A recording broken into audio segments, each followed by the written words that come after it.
Hello everyone, so welcome to our YouTube channel. So बच्चा, आज हम करने वाले हैं हमारा प्रोबेबिलिटी के ऊपर जेई एडवांस 2000 के पेपर में आए हुए क्वेश्चन को सॉल्व। और बच्चा, मैं आपको बता दूं कि हम अब डे बाय डे क्या करेंगे, प्रीवियस ईयर क्वेश्चंस को सॉल्व करेंगे ताकि आप जब जेई का एग्जाम देंगे तो आप एक बार क्विक रिवीजन कर सके।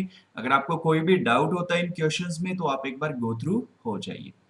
बच्चा, क्वेश्चन को पहले अच्छे से समझते हैं कि क्वेश्चन में हमें गिवन क्या है। देखिए, हमें क्या बोला गया, let x and y be two events such that probability of occurrence of event x is 1/3।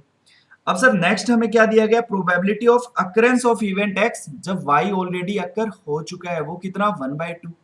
अब सर ये तो यहाँ पर हमें किसका फील आया, हाँ बोले सर यहाँ पर फील तो कुछ कुछ कंडीशनल प्रोबेबिलिटी का आया। ओके, अब सर नेक्स्ट भी देखिए आपको क्या गिवन है, probability of occurrence of event y when x is already occurred it is 2/5।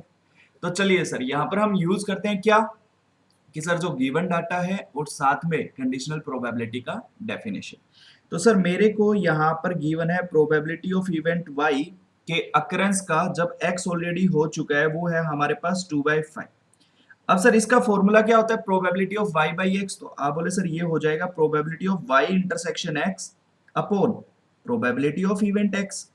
अब आप बोले सर यहां से तो फिर आपको क्या मिल गया, probability of x intersection y। मैं बोला बिल्कुल सही बात, और वो क्या आया 2/5 times probability of event x। अब आप बोले sir probability of event x तो 1/3 है, तो यहाँ सब्सटीट्यूट कर दो। अब 2/5 इंटू 1/3 क्या आ जाएगा, तो आप बोले सर 2/15। अब बच्चा, जो हमारे पास ऑप्शंस अवेलेबल है उसमें probability of x intersection y क्या है, आप बोले सर 1/5। तो उड़ा दो भाई इसको, तो ये तो अपना करेक्ट नहीं होगा, क्यों, क्योंकि probability of x intersection y तो क्या आया, आप बोले सर 2/15 आ गया। अब बच्चा साथ में मुझे probability of occurrence of event x दिया हुआ है जब वाई हो चुका है 1/2। तो चलिए अब इसका यूज करते हैं हम। ठीक है, अब किसका यूज करते हैं हम, इसका सेकंड वाले रिजल्ट का यूज करते हैं कि probability of occurrence of event x when y is already occurred is 1/2। अब बच्चा अगेन यहाँ पर फॉर्मूला लगा दो, तो probability of x intersection y upon probability of y किसके इक्वल आ जाएगा, 1/2। तो बच्चा यहाँ से प्रोबेबिलिटी ऑफ y क्या आया, तो आप बोले sir 2 times probability of x intersection y आ गया। अब आपको probability of x intersection y event पता, तो प्रोबेबिलिटी ऑफ y कितना आ जाएगा, 2 टाइम्स 2/15। तो बच्चा ये कितना आ गया आपके पास, 4/15 आपके पास probability of occurrence of event y आ गया है। अब ऑप्शन ए क्या कुछ ऐसा ही है, आप बोले सर यस, बिल्कुल ऑप्शन ए हमारा बिल्कुल यही है। अच्छा, अब नेक्स्ट ऑप्शन बी देखिए बच्चा, ऑप्शन बी में आपसे क्या पूछा गया, और ये काफी इंटरेस्टिंग है। अगर कोई बच्चा यहाँ पर ध्यान से देखना कि x कॉम्प्लीमेंट लिखा हुआ है, ये कभी आप x ही समझो और इसको सीधा ही कर दो कि सर ये तो गिवन है, ऐसा नहीं करना आपको। ठीक है, तो आपको क्या निकालना है बच्चा, probability of occurrence of complement of the event x when y is already occurred. ठीक है, तो मतलब मुझे क्या फाइंड आउट करना है, probability of x complement occurrence when y is already done. बच्चा अगेन प्रॉपर्टी, मतलब आप बोलो कि प्रॉपर्टी या डेफिनेशन अप्लाई कर दो यहाँ पर, तो मेरे पास क्या आया, x complement intersection y upon probability of event y। अब मुझे प्रोबेबिलिटी ऑफ इवेंट y तो पता है, but x complement intersection y कैसे निकाला जाए। तो बच्चा फिर हमने बोला कि सर यहाँ पर वेन डायग्राम को रिकॉल कर लो। तो आप बोले सर अगर x सेट मेरा ये है, y सेट अगर मेरा ये मैंने मान लिया x सेट, ये मैंने मान लिया y सेट। अब x कॉम्प्लीमेंट तो मतलब x सेट को छोड़ दो और इसके बाहर का सारा पोर्शन आप कवर कर लो, और इंटरसेक्शन y मतलब ये वाला पोर्शन होगा सर सिर्फ।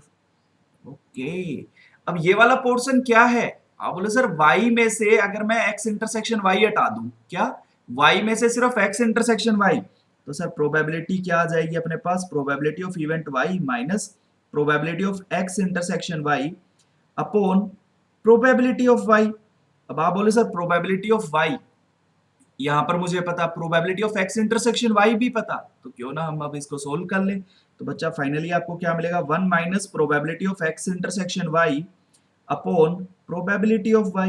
अब आप बोले सर देखो यहाँ पर ध्यान से, हमें प्रोबेबिलिटी ऑफ y पता 4/15 और probability of x intersection y 2/15, तो वैल्यू सब्स्टिट्यूट कर दो, तो 1 माइनस 2/15 अपॉन 4/15। अब बच्चा 15 से 15 उड़ा, 2 से ये 4 उड़ा, तो 1 माइनस 1/2 मिला, और ये किसके इक्वल आया? 1/2। मतलब जब आपका y इवेंट हो चुका है तब अकरेंस ऑफ x कॉम्प्लीमेंट के भी कितने चांसेस आए?